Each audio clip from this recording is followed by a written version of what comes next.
Eu vou iniciar minha apresentação, eu vou falar de formação esportiva, da base ao alto rendimento, né? O que eu quero ressaltar é que, assim, eu sou funcionária pública, sou concursada, isso veio depois da minha atuação como técnica, e trabalho na Secretaria de Esporte de São Paulo com diversos projetos sociais, onde eu incluo a modalidade, o basquete, em tudo que eu posso, usando dela como instrumento de desenvolvimento, de formação de cidadão e tudo mais. E o que eu quero fazer um paralelo é que quando eu trabalho com equipes, que é para formar atletas, que disputam o campeonato da federação, que é o campeonato mais organizado, né, que é a vitrine, que é aí que começa a carreira de um atleta para chegar ao alto rendimento, para compor uma seleção, o meu foco principal é o desenvolvimento dessa atleta. Eu tenho como parâmetro de resultado se eu consigo, durante os anos, mandar atletas para compor as equipes da seleção. Porque eu entendo que pelo fato delas disputarem, dos atletas disputarem um campeonato organizado, as questões de valores, de desenvolvimento dele para a vida como cidadão, ela é intrinsecamente realizada. Não precisa ser o meu foco, né, no sentido direto, né, porque a própria dinâmica da atividade vai fazer o atleta ser mais responsável, saber ganhar ou perder, ter regras, ter disciplina, que ele vai levar para a vida dele. Né? E então é isso que eu gostaria de ressaltar. Eu vou mostrar uma sequência na formação de atleta para o alto rendimento. O que eu vou abordar de conteúdo, vou falar da relação técnica e atleta no processo ensino-aprendizagem, então eu vou falar do feedback extrínseco, que é a informação externa, que conduz o atleta para o movimento, que quando essa informação extrínseca ela vem do instrutor da atividade, ela é chamada de conhecimento de resultado, porque o feedback extrínseco também pode ser através de videotape, né, e outros meios externos. Quando a gente fala da informação do treinador, a gente está falando do conhecimento de resultado. Vou falar dos estágios de aprendizagem, porque eu preciso organizar o meu treino pensando que eu tenho um trabalho com a mesma faixa etária, mas eu tenho níveis de desempenho, de performance diferentes. Então, como é que eu sei que estágio que o meu atleta se encontra? E vou falar de gestão de pessoas, nessa relação de técnico e atleta. Eu tenho uma pós-graduação, uma MBA, em gestão de pessoas, liderança e coach. Quando eu fui fazer essa MBA, era porque me preocupava muito a questão de entender o que é líder, o que é liderado. Será que é porque eu tenho o cargo, eu tenho a liderança do meu grupo? Como é que meus atletas entendem de objetivo comum? Porque é isso que leva ao resultado. Então, eu vou falar um pouco disso. Vou falar da questão do mini basquete como citação, não vou entrar a fundo, mas é porque me preocupa muito a questão das habilidades fundamentais e básicas, que são base para o específico, que no nosso caso é o basquete, e o mini basquete eu entendo que ela pode vir a trabalhar isso antes do atleta entrar para começar a carreira para o alto rendimento. Vou falar porque, na verdade, existe uma transferência de aprendizagem quando o atleta já vem com bagagem, né, de motora.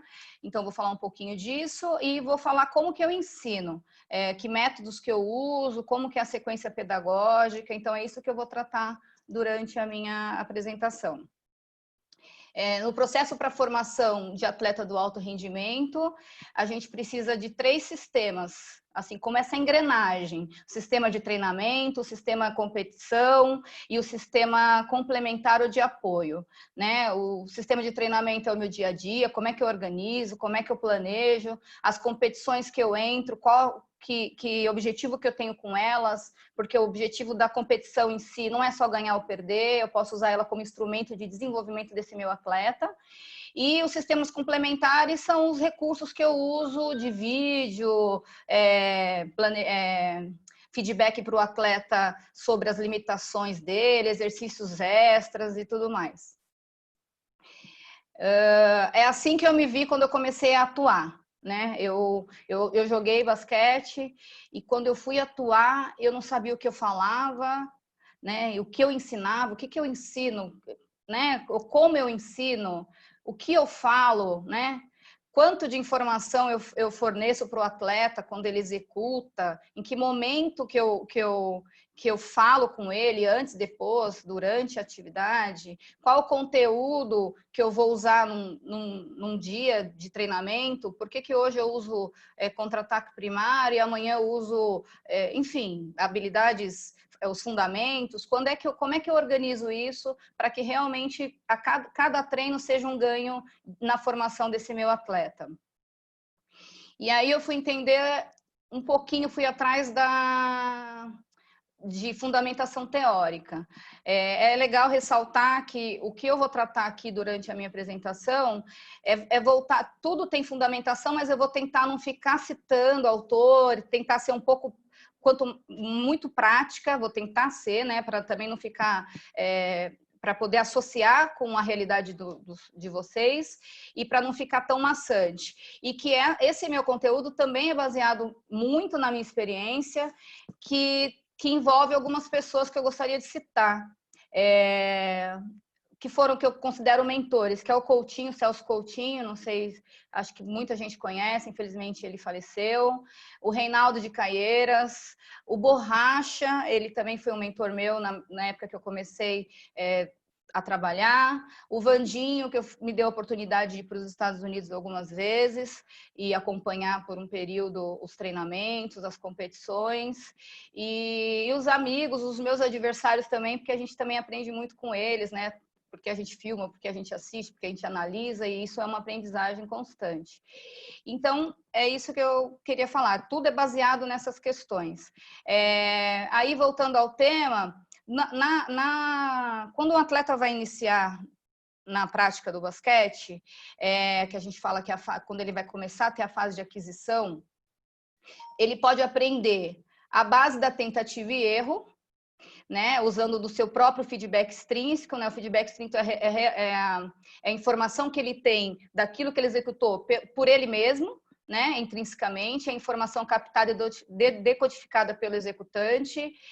Mas quando ele aprende só a base da tentativa e erro, forma um padrão de movimento errado, né? Porque o aprendiz, no início da aprendizagem, ele não sabe o que é certo, o que deve ser corrigido, são muitas informações e pouco conhecimento, então bola de 2, bola de lance livre, bola de 3, 8 segundos, 24 segundos, são muitas informações e pouco conhecimento, né? E aí o resultado fica a longo prazo, né, quando ele só tem a informação dele, quando a gente vai lá, bota o atleta para fazer e não vai dando informações para ele durante a execução.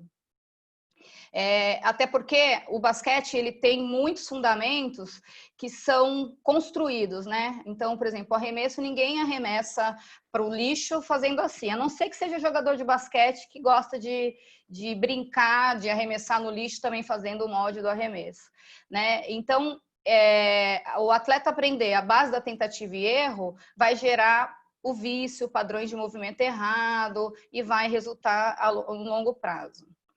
Aí, eu fui entender o feedback extrínseco, que é a informação externa, né? Ela pode ser através de videotape, ela pode ser de diversas formas externas, mas quando ela vem do próprio instrutor, quando vem da gente como treinador, é chamado de conhecimento de resultado. O aprendiz não é capaz de detectar e corrigir seus próprios erros, ele precisa de uma formação externa para se direcionar com o padrão de movimento para ações do jogo. O feedback intrínseco, ele é inferior, extrínseco, que é a informação externa, conhecimento de resultado, ele é inferior somente à prática propriamente dita. Então, para ocorrer a aprendizagem, tem que ter prática. Para ter uma prática eficiente, tem que ter informação. No início da aprendizagem, quando o aprendiz ele não entende a modalidade, são muitas informações, a gente precisa 100% de informação para ele. Quanto mais informação eu der, e aí eu faço de forma decrescente. Ele vai indo para o objetivo desejado, eu vou diminuindo as informações para que ele use do próprio feedback intrínseco e realmente ocorra a aprendizagem do que ele está aprendendo. A informação, toda a informação que a gente dá para o aprendiz, ele tem 3 funções. a gente informa para ele acerca da execução do movimento, a gente motiva ele para continuar na prática, então toda fala que eu tenho tem um tom de motivação, e a gente reforça, né, algo que ele fez de bom para que ele continue executando. O feedback extrínseco é a informação que o instrutor proporciona ao aprendiz antes ou após a execução sobre o resultado ou eficiência de um movimento. Direciona para o padrão de movimento. E é a curto prazo, a aprendizagem ela é mais rápida quando se tem informação. O feedback extrínseco, ele tem que ser terminal, porque ele pode ser concomitante, o atleta está lá fazendo, você está dando informação, mas ele só serve como meio de motivação quando você fala junto, mas é importante que ela seja terminal, as pesquisas revelam. Por quê? Porque quando você fala no final da execução, o aprendiz dá tempo dele usar do próprio feedback intrínseco e aí realmente ir entendendo e aprendendo, trazendo desempenho e resultado.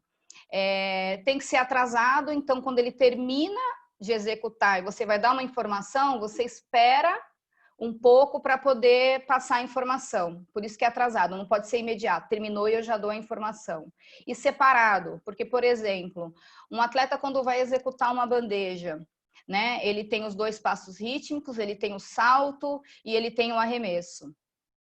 Se a gente dá uma informação sobre todos os componentes dessa habilidade motora, dessa bandeja, ele não vai absorver nada. Então, eu preciso fornecer informações separadas. Então, uma hora eu falo das passadas da bandeja, um outro momento eu falo do arremesso, e aí eu vou fornecendo informação para ele de forma separada para que realmente ele absorva junto com a informação intrínseca que ele tem após a execução e realmente ocorra aprendizagem efetiva, né?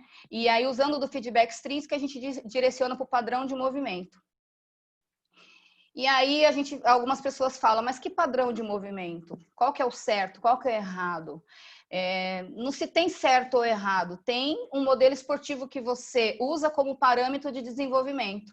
Então, por exemplo, quando eu jogava, as pessoas falavam, não, a Hortência é a melhor jogadora do Brasil, porque ela arremessa igual um homem, ela joga, tem vários fundamentos, muitos recursos de finalizações. E aí, o que eu fazia? Na época de jogador ainda, eu filmava ela e fragmentava as ações dela. Eu queria saber onde o pé dela batia, como é que ela driblava, o que ela fazia após o arremesso, o salto que ela dava. E aí, eu uso muito... alguns atletas que eu considero tecnicamente bons, eu uso como modelo esportivo também na minha prática como técnica. Algumas pessoas talvez não saibam, mas eu quero ressaltar que, por exemplo, nessa foto, a gente vê semelhança nos 4 arremessos, né? Essa é a Hortência do lado esquerdo, a primeira foto é a Tássia Carcavale, que foi para a Olimpíada de Londres. Ela foi minha atleta dos 7 aos 15 anos. Embaixo está a Tatiane Pacheco, que é uma foto assim que me inspira muito, porque eu buscava no Google uma foto para colocar nas minhas apresentações. Hoje eu busco a foto de uma ex-atleta. Ela foi minha atleta dos 9 aos 17 anos. Ela jogou federação comigo do mini ao infanto juvenil. E a Patrícia Ribeiro também foi minha atleta, que as 2 últimas que eu falei compõem a seleção atual, né? Foram campeãs pan-americanas. E a Patrícia foi minha atleta do mini ao infanto juvenil, né? E eu fiz um trabalho a longo prazo. E quando eu vejo essa semelhança do arremesso da Hortência com delas, eu vejo que eu caminhei para o objetivo desejado. Inclusive, no Pan-Americano, eu fiquei super emocionada, porque a Hortência comentou o jogo, e no momento que a Tatiane foi arremessar, ela virou e falou assim que a Tatiane tinha um dos melhores arremessos, né, que o arremesso dela era muito bom, tecnicamente, e eu, para mim, para minha família que estava comigo na hora, e compartilhei com meu amigo Diego Falcão também, depois, que a gente conversou bastante, e eu falei, a Hortência... Tem a Hortência nisso tudo, né? Porque eu usei ela de parâmetro desde a minha vida como atleta. Então, demonstra que eu consegui usar realmente ela como modelo esportivo. Quando eu vou trabalhar o atleta, a primeira coisa que eu falo para ele é que os detalhes é que fazem a diferença. Todo mundo arremessa, todo mundo faz bandeja, todo mundo passa, mas são os detalhes que vão gerando a diferença. E aí, como eu me preocupo com a questão de detalhes, eu uso o método analítico sintético muitas vezes na minha aula, que é questionado por muitos técnicos, né, que tem que ser mais global, que o método de ensino global está mais relacionado ao jogo, porque daí ajuda na decisão do atleta. E aí eu vou explicar por que eu também sou analítica, né? Primeiro, eu já dei uma resposta, que é pela questão dos detalhes do movimento. Qual dos dois eu vou usar em determinado treino? Depende. Depende do meu objetivo da aula, depende o que eu quero com o meu atleta, se a habilidade motora que eu vou ensinar naquele dia é uma habilidade complexa, quantos componentes essa habilidade tem. Então, quanto mais componentes ela tem, mais eu preciso ser analítica, né? Para poder... Porque não adianta o atleta saber jogar, mas os fundamentos dele, tecnicamente, os detalhes do fundamento são ruins. Então, eu uso o método analítico sintético quando, por exemplo, a bandeja, né, como eu falei, o arremesso, eles têm vários componentes, né, para execução. Então, eu preciso fragmentar, né, para poder que o atleta tenha resultado e tenha um bom desempenho e consiga depois colocar em prática nas ações do jogo. A complexidade tem que ser gradual e progressiva. Eu estruturo uma sequência de tarefas antes de chegar em situações mais complexas. Então, eu vou mostrar um vídeo aqui que define mais ou menos isso que eu quero apresentar para vocês. Aqui, eu estou sendo analítica, né? Porque eu estou me preocupando com as ações dos pés. A cesta está entrando como consequência nesse processo, né? Aqui estou levando em consideração a utilização dos pés. Pouco importa se ele erra a bandeja, mas eu quero que ele solte com a mão esquerda, que é para ele ir automatizando. Quando o movimento estiver bem coordenado, entrar no estágio automático, com certeza ele vai ter mais eficiência de acerto, ele vai ter um percentual maior. Aqui eu também estou preocupado com a lateralidade, que mão que ele está usando, se ele está indo para o lado direito com a mão certa. Aqui ele está aprendendo a bandeja de esquerda. Então, eu estou dando informação para ele, estou motivando ele, estou reforçando. E aí dá para perceber que ao longo disso, ele vai executando com mais facilidade.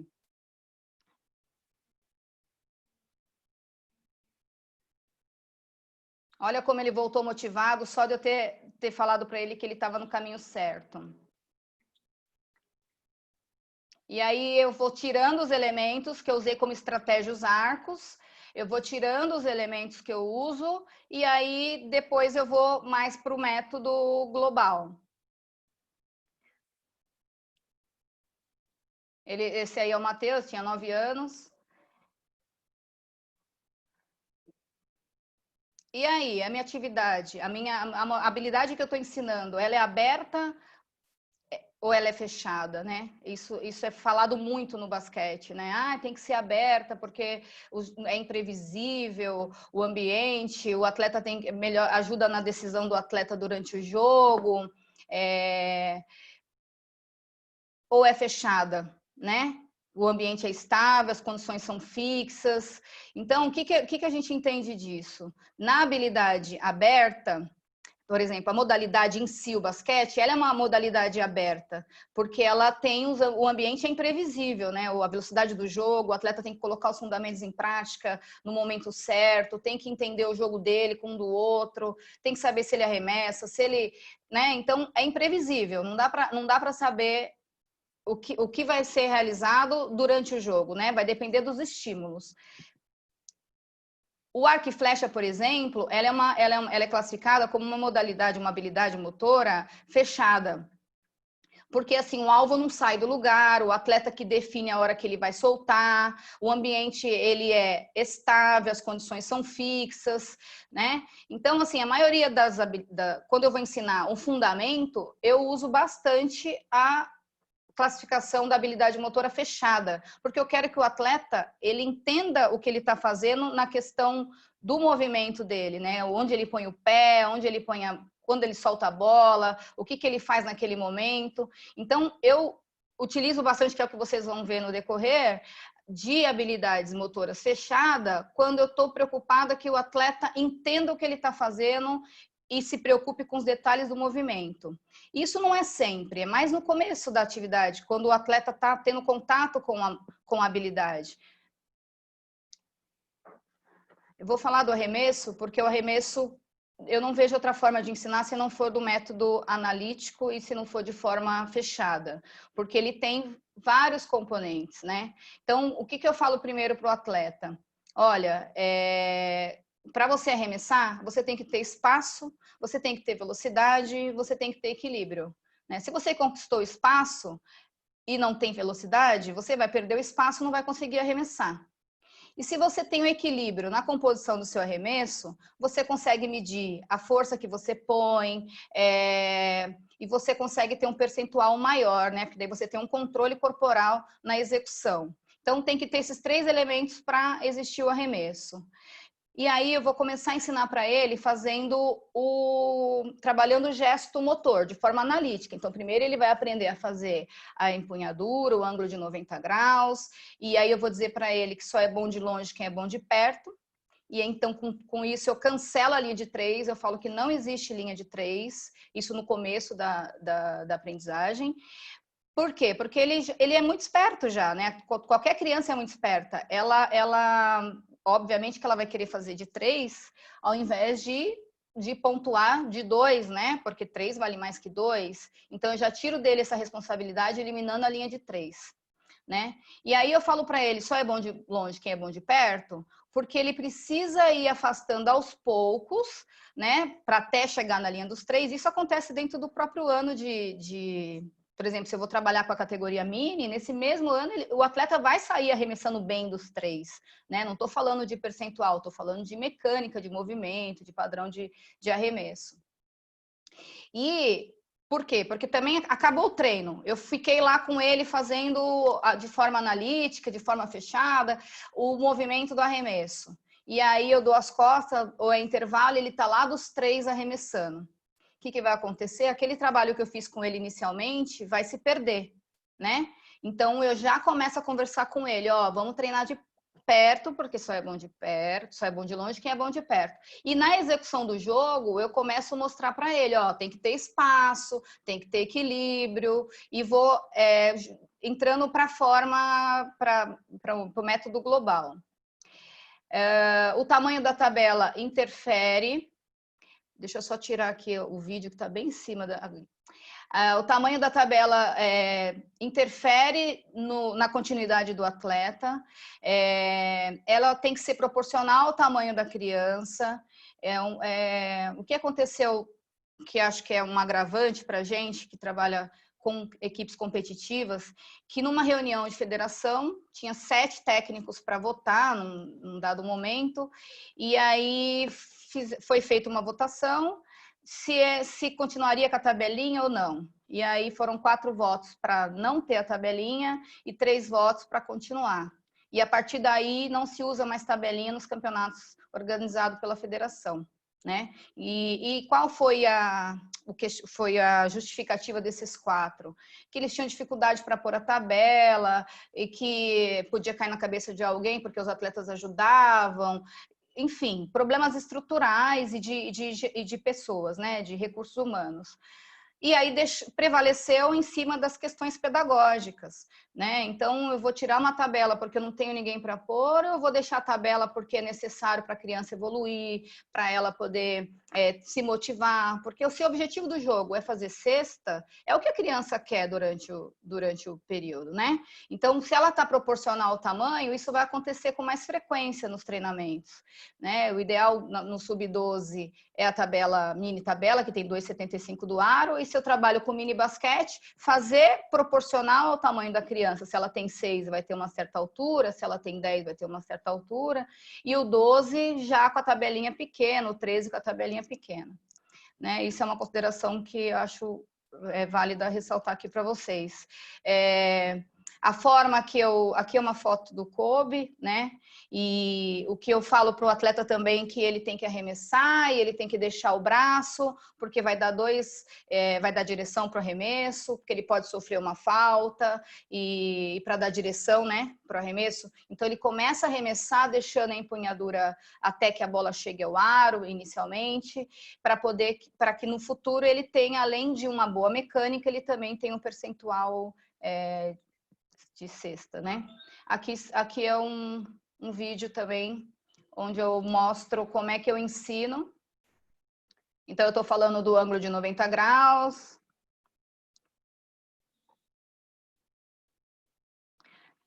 Estou falando como é que ele segura a bola, porque muitos técnicos falam que tem que segurar a bola já pronta para o arremesso, e eu entendi lá atrás, porque eu também tive o Carioquinha também como mentor num certo momento, e você não precisa definir a mão, você segura de um jeito onde o adversário não saiba se você vai passar ou se você vai arremessar.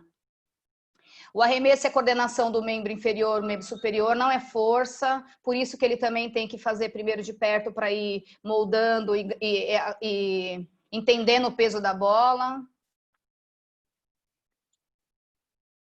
Aqui eu estou usando o recurso dos arcos, né? Ele olha às vezes para o arco, mas o meu objetivo aí é a lateralidade. Que mão que ele está driblando, para que lado que ele está indo. Essa é a Tatiane Pacheco, na categoria Infanto-Juvenil. E aí, colocando em prática, porque foi dessa forma que eu trabalhei com ela. É só para exemplificar o conteúdo que eu estou apresentando.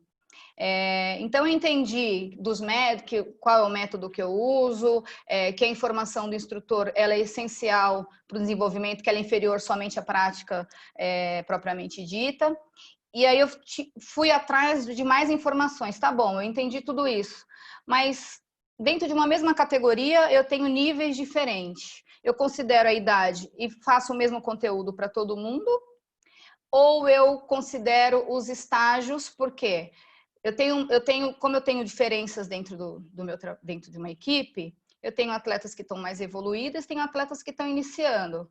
Eu tenho que criar uma estratégia para que aquela que esteja já no nível mais avançado, que ela continue a evoluir, né? E aquela que não está lá no estágio cognitivo, que eu vou explicar agora, que ela também tenha um progresso. Mas para eu entender que informação que eu forneço para uma ou forneço para outra, eu tenho que entender que estágio que ela está, né? E aí eu fui na literatura. Existe o estágio cognitivo, que é pela pesquisa de Fitton e Posner, e o Galloway fala de incompetente inconsciente, né? O que significa isso? O estágio cognitivo é quando o aprendiz, seja qual for a idade dele, entra para aprender nossa modalidade, ele não sabe as regras do jogo, não sabe os fundamentos, né? Ele que foi o Galloway chamou de incompetente inconsciente, né? Ele é incompetente, mas ele é inconsciente dessa incompetência dele, né? Ele não sabe o que é para corrigir, ou ele não sabe se ele está no caminho certo. E conforme ele vai praticando, ele progride nos estágios, né? E aí ele vai para um estágio chamado de associativo, ou incompetente consciente. Ele continua não executando da melhor forma, mas ele já tem consciência, ele já consegue detectar os erros, ele já começa a perceber que ele está errando dentro do processo, né? Isso já é um avanço, até que ele chegue no estágio automático, defendido por Fitness e Posner, e para Galloway, competente consciente. Então, já é automático, a habilidade já flui, ele não precisa mais pensar nos componentes, por exemplo, do drible, ou do arremesso, ele tem que entender se ele está livre, se ele passa, se ele infiltra, ele vai pensar em ações fora as habilidades que ele está executando, né? E aí Galloway trouxe um outro estágio que eu achei muito significante para quem está no alto rendimento. Então, só atinge a alta performance quem chega nesse estágio competente e consciente. O que é esse estágio? O atleta ele tem que entrar quando ele entra nesse estágio, ele executa o movimento e ele só vai tomar consciência depois que ele executou. E a gente, como instrutor, precisa entender isso, por quê? Porque às vezes a gente fica levando a consciência para o atleta, né? Então, por exemplo, final de um jogo, o atleta vai arremessar, vai fazer um lance livre decisivo. Aí você chama ele e fala, olha, não esquece de deixar o braço, não põe a perna na frente, ou mesmo durante a execução. Então, você está levando a consciência para o atleta, a probabilidade dele errar é grande, né? E aí eu tenho alguns exemplos aqui, até através de vídeos. O primeiro estágio é o cognitivo incompetente e inconsciente, né? Então, eu vou abrir o vídeo aqui. A quantidade de erros são elevados, os erros são grotescos, grosseiros, o desempenho é altamente inconsistente, ineficiente, impreciso, é lento, é interrompido, a aparência do atleta ela é rígida, né? São muitas informações, ele não tem noção quando ele anda, ele não tem noção como ele arremessa. Então, nesse momento, ele se encontra no estágio cognitivo. O vídeo é mais para ilustrar um pouco do conteúdo. Conforme ele pratica a habilidade, ele vai progredindo nos estágios. Então, progredindo para o estágio associativo, incompetente, consciente, ele já é capaz de perceber o erro, de buscar alternativa para acertar, né? Ele já está refinando a habilidade, os erros são menos frequentes, o desempenho é mais consistente, que é o que o vídeo vai tentar ilustrar.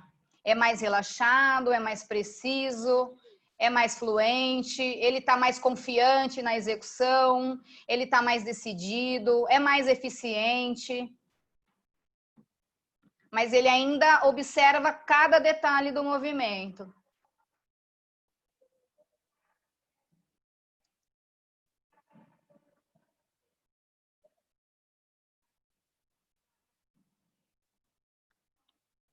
É uma habilidade fechada, porque ele está prestando atenção no movimento, não, o ambiente não é imprevisível.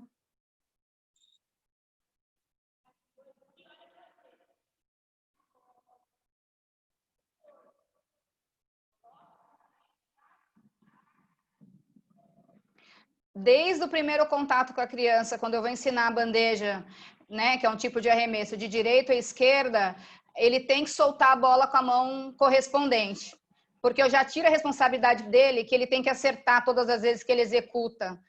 Eu deixo claro que o que eu estou me preocupando é em relação aos detalhes do movimento dele. Se ele está entrando com a perna certa quando ele está indo do lado direito, se ele está fazendo direita e esquerda, se ele está entrando certo do lado esquerdo, fazendo esquerda-direita, né? Que mão que ele está soltando. É isso que eu faço com que ele entenda. E eu tiro essa responsabilidade dele e eu consigo ter uma aprendizagem mais efetiva a curto prazo e com resultado de percentuais, né? E aí, continuando na prática, né, que é a variável mais importante para a aprendizagem, ele vai entrar no estágio automático. Nesse estágio, o atleta é capaz de detectar e corrigir os próprios erros e fazer ajustes necessários, né? Então, ele é automático, é preciso, é consciente, é consistente, é fluente, é confiante, é eficiente.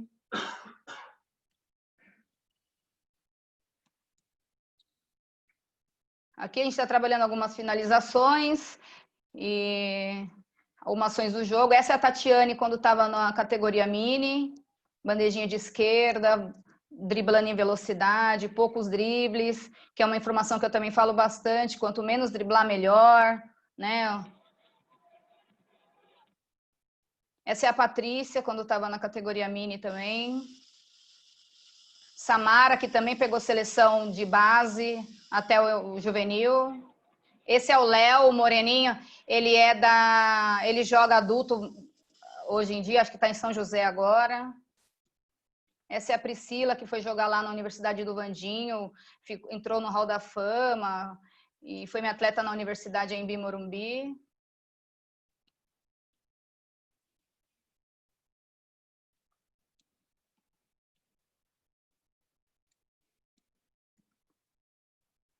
Aqui é para exemplificar o estágio automático, né? Como é mais fluente, mais decidido.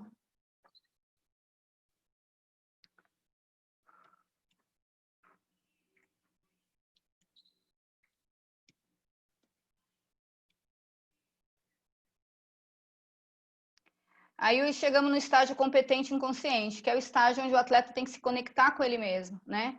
Quantas vezes quem foi jogador, além de técnico, faz uma bola e fala, uau, né? Só toma consciência depois de ter executado.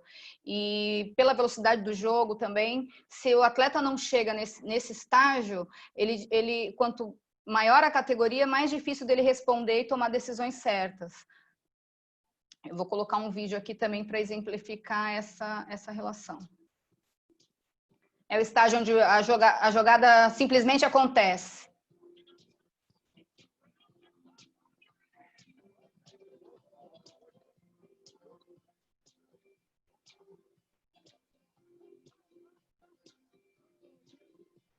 Eu escolhi essa finalização porque fica muito claro que não dá para pensar nela antes de executar, né?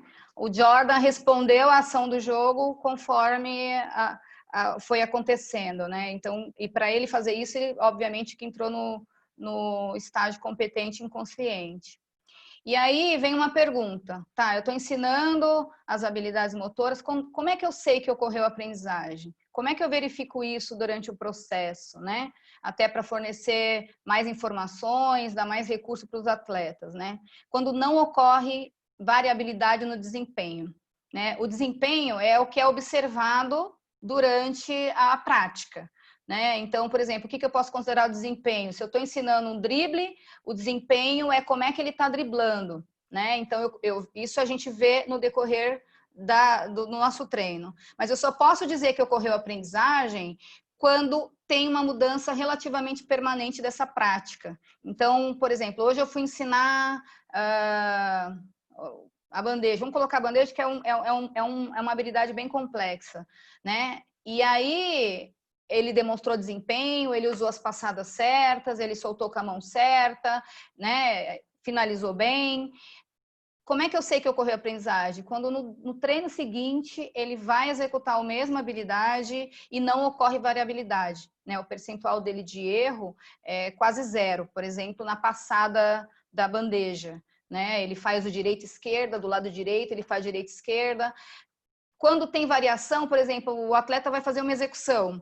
Aí ele faz direita, esquerda, aí no outro momento ele inverte a perna, no outro momento ele faz uma passada só, então não ocorreu aprendizagem. Então esse é meu parâmetro de avaliação para poder entender que eu posso fornecer informações mais complexas para o meu atleta a partir daí. A gente tem um problema muito grande, né? Assim, na minha concepção, e eu acho que na concepção de muita gente. Hoje, com a tecnologia, antes também a tecnologia, mais a violência, as crianças pararam de brincar na rua, pararam de se desenvolver na escola, a educação física perdeu força. Então, os atletas estão vindo para a gente com defasagem de habilidades fundamentais, né? Então, eles não sabem correr, não têm... como é que fala? Não sabe correr, não tem organização espacial, não tem organização temporal, não sabe o que é direito, o que é esquerda. Então, eu já peguei atleta com 13 anos sem saber o que era a mão direita, o que era a mão esquerda. Isso é um problema gigante, porque quando eu vou ensinar a driblar, eu não quero que o atleta do lado esquerdo drible com a mão direita, né? Faça inversão da mão, né? Porque isso facilita para o adversário roubar. Então, o que a gente tem que fazer? Trazer esses conteúdos para dentro da nossa prática, né? Quais são esses conteúdos, né? Que estágio que o atleta passa dentro das habilidades fundamentais, né? Que elementos que eu trabalho, né? Então, eu vou trabalhar a locomoção, a manipulação, o equilíbrio, locomoção, correr de diferentes formas, de diferentes sentidos, em diferentes ritmos, manipular diferentes objetos, com texturas diferentes, equilibrar, né? Estático, dinâmico. Eu tenho que criar tudo isso dentro do meu trabalho, porque eu sei que meu atleta está vindo defasado nessa situação, né? Então, como é que eu quero que ele faça uma bandeja se ele não tem organização temporal, né? Então, às vezes, o erro não é só na execução da bandeja em si, mas é nesse elemento fundamental que ele aprende brincando, né? Quando ele tem essa possibilidade. os estágios que identificam as habilidades fundamentais é inicial, elementar e maduro, né? Que tem mais ou menos o mesmo sentido dos estágios de aprendizagem de uma habilidade específica, né? Mas você sabia que muitos dos indivíduos, as crianças, os adultos, não conseguem atingir além do estágio elementar? Então, o que seria ideal? O atleta vir para a gente já no estágio maduro das habilidades fundamentais, né? Que não vem acontecendo. Então, quando eu entendo isso, eu consigo ter uma visão melhor daquele atleta que não está executando os fundamentos da melhor forma. Está faltando ele entrar no estágio automático das habilidades básicas. Então, eu trago esse conteúdo de forma lúdica, através de brincadeira também, até para aumentar a motivação, mas também focando nesse desenvolvimento. Quais conteúdos eu vou estimular? Então, eu vou estimular a lateralidade, porque eu preciso trabalhar mão direita, mão esquerda, né? Até falo para o atleta, olha, você vai driblar, você vai executar as bandejas, quando alguém estiver de fora vendo, só vai saber se você é destro ou canhoto quando tiver arremessar, né, parado, por exemplo, porque daí você vai definir sua mão dominante. Mas, enquanto isso, ninguém pode saber se você é destro, você tem que ser tão bom, tanto de direita quanto de esquerda, né? E aí eu tenho que trabalhar bastante a lateralidade, organização espacial, né? Então você vê às vezes o atleta correndo e trombando com o outro, batendo nos cones, porque não tem essa organização espacial. Então preciso trabalhar bastante isso. Organização temporal, questão de ritmo, que falta muito na questão do drible, não pode ter uma velocidade constante, né? A gente tem que alternar esse ritmo. Será que o atleta entende isso? A passada da bandeja, ela pede os 2 passos rítmicos, né? E como é que a gente faz? Né? Então, eu tenho que trazer esse conteúdo, não é só a passada, mas eu preciso entender se o problema é na organização temporal desse atleta. Motricidade fina, que são as habilidades com precisão, né? As motricidade global, a gente tem que trabalhar, né? Que na maioria das habilidades do jogo ela é global. Imagem corporal, como é que o atleta se vê, né? Que trabalha questões do autoconceito, né? Autoconhecimento e aí o esquema corporal, né? O que é membro inferior, o que é membro superior, braço direito, braço esquerdo.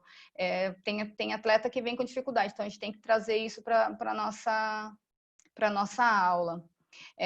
Um conteúdo que eu trabalho bastante é o uso dos pés, né? Porque eu falo assim, arremessar, depois que o atleta automatizou e tem um percentual bom, o que vai trazer resultado para ele é como que ele usa os pés, né? Nos espaços, né? Para receber uma bola ou para finalização. Então, eu trabalho bastante a questão do uso dos pés. E aí eu trouxe um vídeo também para exemplificar. Eu não estou com muito conteúdo, meu computador está quebrado, então eu usei o computador do meu marido e fui buscar em alguns DVDs que eu tinha, no Google Drive, que salva algumas coisas. Então até tem eu executando aí, essa sou eu, estou lá na Universidade do Vandinho. E aí, falando um pouquinho, só para exemplificar as questões da utilização dos pés. Recurso de finalização de bandeja,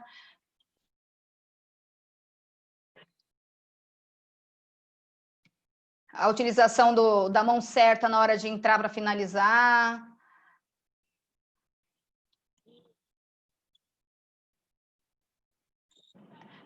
Eu sempre faço de forma educativa e depois eu faço de forma competitiva. Então, aqui eu estou mostrando a questão dos movimentos, né? Para se atentar aos detalhes e depois a gente vai fazer isso acontecer na forma competitiva, 1 contra 1, e depois dentro das ações do jogo, das situações de jogo. Isso aqui é para mostrar um movimento que eu ensinei muito para a Tatiane e eu a vi executando aí, que é a questão do uso dos pés, né? E obviamente, tem outros movimentos, mas foi o que eu achei dentro dos meus arquivos aqui para exemplificar. Ocupação de espaço é uma outra preocupação que eu tenho desde o primeiro contato do atleta comigo. Quando ele começa a jogar, ou nas primeiras categorias, onde está a bola, está todo mundo, né? Então, fica todo mundo no mesmo lugar. E aí eu já trabalho com eles dizendo, olha, precisa de espaço, 2 corpos não ocupam o mesmo espaço. E começo a fazer eles entenderem a área da meia quadra, da quadra inteira, que eu vou até mostrar num vídeo, e faço através de atividades recreativas, com brincadeiras também quando eles são muito novos na iniciação, de forma lúdica, para que eles entendam e comecem a explorar os espaços, porque isso vai dar diferença, porque quem tem a bola precisa de espaço para finalizar, né? Para infiltrar, para criar um recurso. E aí eu falo da ocupação de espaço. Aqui é um vídeo que exemplifica isso. Então, essa é a minha categoria mini de 2003. E aqui o adversário está marcando pressão.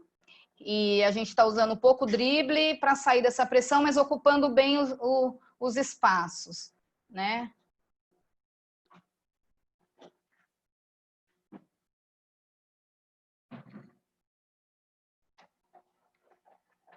O Santo André não era uma equipe fraca, era uma equipe boa e estava marcando zona pressão e aí foi através isso aí já era quase no final da temporada, no final do ano, já era algum dos jogos finais. E então eu já tinha caminhado as atletas para trabalhar utilizando os espaços da quadra.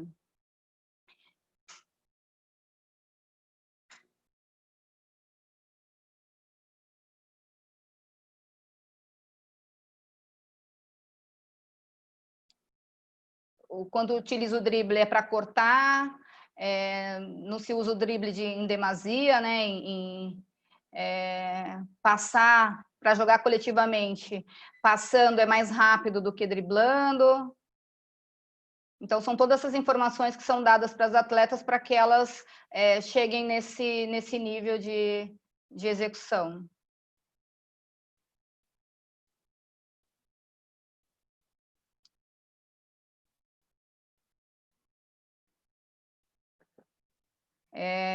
Aqui, como o adversário está me marcando pressão e eu usei esse vídeo para exemplificar, minha opinião sobre defesa-pressão.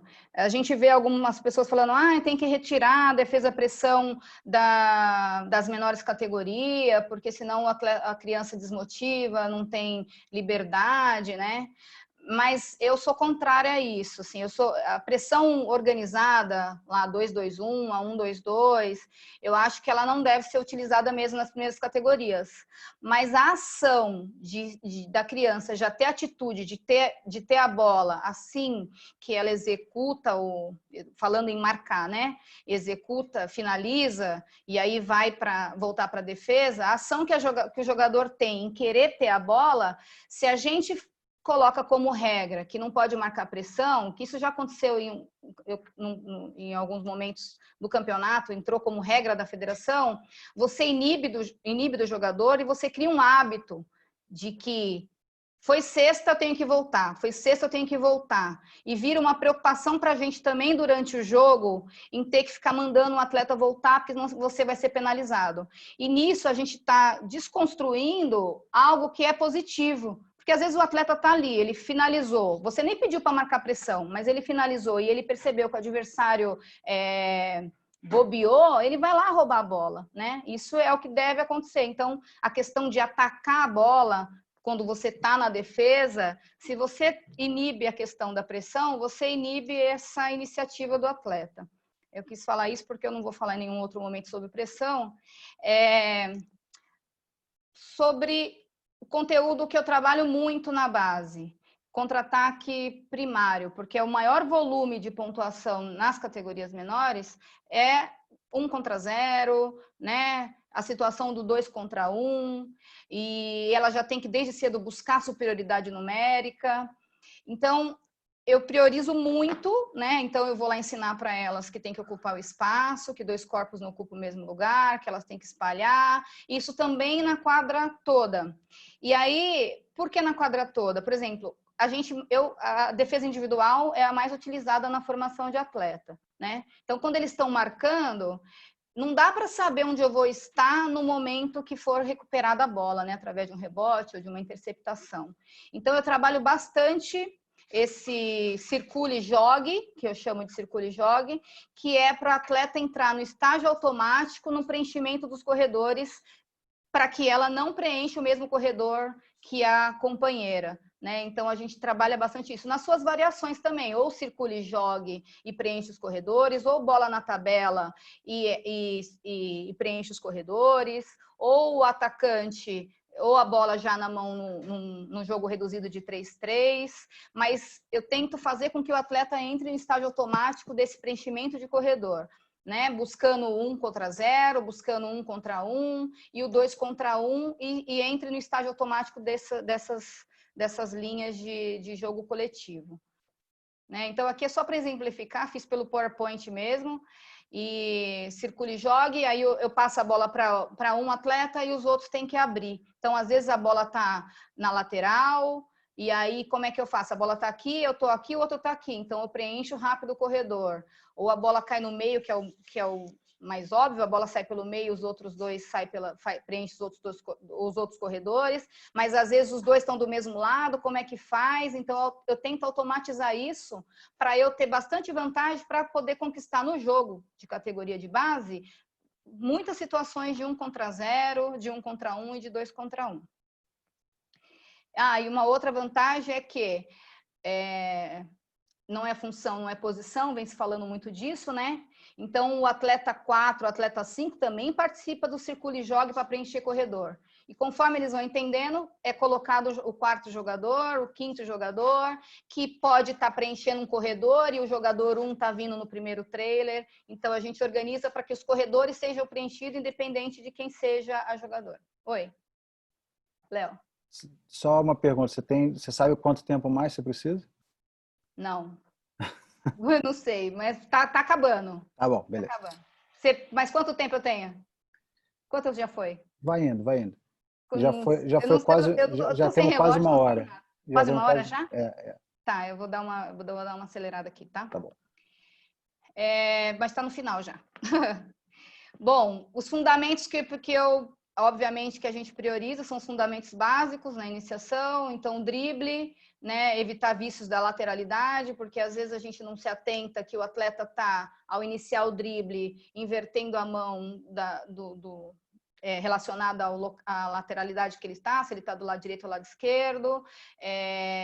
Estimulo treinos extras, então eu falo para o atleta, a diferença do bom e do ótimo é que o ótimo treina mais que o bom, então ele tem que brincar muito com a bola nas suas variações, né, de drible, crio desafios com eles voltado a essa questão, para que eles treinem fora do meu horário de treino, e você vai entendendo que o atleta tá te ouvindo, está entrando no caminho, quando você pede para beber água, fala que pode beber água, o atleta nem vai beber água, vai pegar a bola, né? Que ele quer treinar o fundamento, quer treinar o drible, né?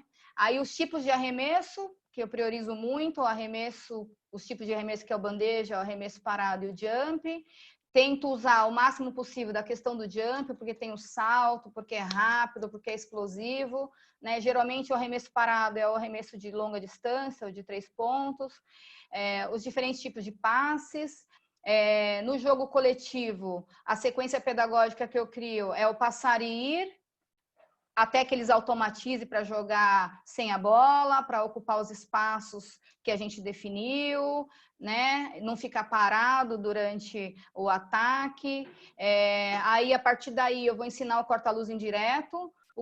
Quando eu ensino o corta-luz indireto, você ensina a ele fazer a leitura da defesa, né? Se a defesa não me acompanhar, enquanto eu vou para o corta-luz, não tem corta-luz, tem ocupação de espaço, que é a mesma coisa no corta-luz direto. Então, eu também uso o corta-luz direto como pick and roll, buscando a cesta, sem as variações ainda no início, para que o atleta também faça essa leitura da defesa, né? Não uso mão a mão, porque o mão a mão desfavorece aquilo que eu falei, de ter 2 no mesmo espaço, principalmente no início, porque o atleta já tende a querer estar onde está a bola, se faz o mão a mão, congestiona, é menos espaço para finalizar, porque eu estou buscando o atleta no seu melhor na situação de 1 contra 1, né? Na situação de 1 contra 0, 1 contra 1.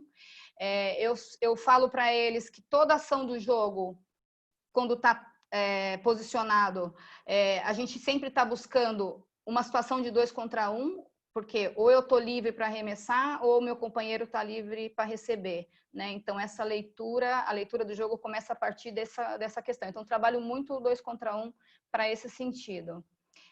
Situações de jogo, 1 contra 0, o atleta tem que chegar no seu estágio automático, ele tem que ter baixa variabilidade, já estou falando de acerto, não só de movimento, estou falando de percentual, 1 contra 1, então tudo que ele faz 1 contra 0, ele tem que executar bem no 1 contra 1, e eu crio uma estratégia pedagógica para que ele consiga fazer isso da melhor forma, na velocidade que o jogo apresenta no decorrer das categorias.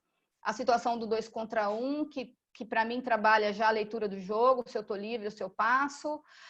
Educo muito no 3 contra 0, para questão de preenchimento dos corredores, utilização dos espaços, para eles terem mais espaço para executar ocupação dos espaços da quadra. 2 contra 2 e 3 contra 3 também, para criar situações de superioridade numérica e aí vantagem para arremessar. A competição, para mim, é um instrumento de desenvolvimento de atleta. Então, quando eu entro numa competição, o atleta já sabe o que a gente quer com aquela competição, se a gente só quer para eles evoluírem. A competição trabalha muito a questão da autoconfiança, o autoconceito, a presença dos pais, né? Porque às vezes o atleta treina bem com a gente, né, já está super bem, apresentando vários fundamentos, colocando em prática na situação coletiva, mas chega na hora do jogo, ele deixa de fazer, porque tem a questão emocional envolvida, e a competição também, o nível da competição interfere, às vezes o atleta ele é muito bom lá na minha quadra, mas quando vai para uma seleção ele não produz, porque talvez o nível de competição seja baixo para o desenvolvimento dele, então buscar competições para melhorar, então eu faço amistosos com masculino, com categorias acima e tudo mais. Aqui são o que eu uso como complemento, então eu tenho um planejamento individual da atleta, né? Como eu falei, a gente usa o feedback, você dá a mesma atividade para todo mundo, mas eu dou informações diferentes, né? E aí eu faço ela entender quais são as limitações dela e quais são as qualidades, e trabalho com exercícios específicos, então a gente tem isso no papel. Todo o meu treino ele tá no papel, né? Eu não vou de olhos fechados e chego lá e dou o que vier na cabeça, não, é planejado, por que esse treino hoje não é o outro amanhã, o que eu quero com aquele treino. E arremesso também, cada um tem uma folha de arremesso. Na verdade, eu reduzi só para caber na tela, mas ela tem para fazer extras, são treinos extras. E quando eu também falo para arremessar, ela precisa anotar para saber qual é o percentual dela, né? No início da aprendizagem, a gente não considera o percentual alto, né? É só para a gente ter um quantitativo, mas depois a gente vai buscando a melhora através disso, né? Sobre líder e liderança, eu fui estudar porque eu queria entender o que era líder, o que era liderança, se eu, como técnico, tinha liderança do grupo ou não. E aí eu fui entender que, às vezes, você é o líder formal, mas não é o líder de fato, né? O líder de fato, ele tem a liderança voluntária, né? Os atletas te seguem voluntariamente. Não necessariamente você, sendo líder formal, você vai ter a liderança do grupo, mas você precisa descobrir onde é que estão as lideranças. Então, através de brincadeiras, por exemplo, pega-pega corrente, você consegue identificar as lideranças, você consegue falar para eles do objetivo comum, porque para você ter resultado, você precisa ter objetivo comum, né? Você precisa fazer com que todo mundo acredite naquele objetivo e vá de encontro a ele. Mas aí não é só eu como líder tendo a liderança do grupo. Eu identifico as lideranças e tenho que ter essas lideranças do meu lado para que a gente consiga chegar no objetivo comum, né? Quando eu uso só do meu cargo para conquistar, eu estou usando do poder, né? E as atletas vão fazer porque eu tenho poder, mas não necessariamente porque tem a liderança. Isso influencia no resultado final. E aí, quais são os estilos de liderança? Então, tem o autocrata, tem o democrata, tem o laissez-faire. Qual é o melhor? Depende da situação. Tem hora que você tem que ser autocrata, dizer aqui quem manda sou eu, né? Mas tem hora que você vai ser democrata, e aí, como é que nós vamos fazer? O que vocês acham? Né? A liderança compartilhada é a melhor que tem, né? Uma hora eu lidero e sou líder, outra hora eu sou liderada. E eu fui estudar porque eu entendi que para eu ter resultado eu precisava entender o que era líder, liderada, liderança, estilos de liderança. Essas são minhas referências. Se alguém quiser ver, foi baseado nisso e, obviamente, da minha vivência na prática e através dos mentores que ajudaram na minha filosofia de trabalho. Eu tenho 2 Instagram, porque um é Kátia06, porque tem muita coisa pessoal, né, dos meus filhos, da minha vida pessoal, e aí eu criei um que eu só vou falar de basquete. Esse é meu e-mail, e essa é a frase que eu uso, que é quanto mais eu trabalho, mais sorte eu tenho, né? Então, eu acredito nessa questão de que a gente só vai ter resultado se tiver trabalho. Não acredito em formar uma equipe e já querer resultado, eu acho que eu preciso criar um processo para isso, para me sentir dentro desse processo, para que eu tenha disponibilidade, dedicação para planejar treino a treino, atleta a atleta, né? Então, eu acredito muito nessa frase, quanto mais eu trabalho, mais sorte eu tenho. É isso, obrigada. Léo, acho que eu passei um pouquinho, né? Não tem problema, não tem problema. Foi maravilhoso. Muito detalhado, muito legal. Parabéns pela apresentação, Kátia. E é bom ver seu rosto, porque eu sei que quando você faz pergunta, você não liga a câmera. Não ligo, porque eu estou sempre fazendo alguma coisa junto, né? Eu estou com a bebê, ou estou fazendo alguma coisa, mas estou sempre ouvindo, atenta, assim, por isso. Essa fase minha final aqui foi bem complicada por conta do final de gravidez e também pela questão do nascimento, porque a bebê requer muito tempo da gente. Tem a casa, tem os outros 2 filhos, mas eu estou sempre acompanhando, assim, prestigiando todo mundo. Estou aprendendo bastante também. Ótimo, ótimo. Vou tirar a sua tela, tá? Tá bom. Eu vou para a primeira pergunta aqui. Você quer adivinhar quem é que vai fazer a primeira pergunta? Primeira pergunta? Não, eu não... Assim, foi a primeira vez que eu fiz a Clínica Zoom, né? Uhum. Então, assim, é estranho porque você não tem contato com as pessoas, não tem o feedback do olhar, né? Se você tá indo bem, se você tá indo... Então, foi meio... Espero que tenha trazido alguma coisa de bom, mas não consegui nem ver chat, consegui ver nada. Acho que também nem dá para fazer isso. Então, dá uma olhada em quem vai fazer a primeira pergunta aí. O Borracha? Ah, que legal. Boa noite, professor. Boa noite, Léo. Boa noite. Parabéns outra vez você, Marquinhos, por dar essa oportunidade para o basquete, não só masculino e feminino. E eu falar com a Kátia é um prazer muito grande, primeiro porque eu vou dar primeiro um depoimento e depois uma pergunta. Eu lembro da Kátia chegando no Centro Olímpico, eu era coordenador do basquete e a Paula era diretora do Centro Olímpico. E a Kátia foi pedir para treinar, que ela não tinha local para treinar, que ela estava envolvida ao círculo. Uma menina assustada, magrinha. Falei, põe as meninas para treinar para eu ver, né? E era uma geração fantástica, que foi a Paty, a Tati, a Tássia, a Dainan, Samar e várias.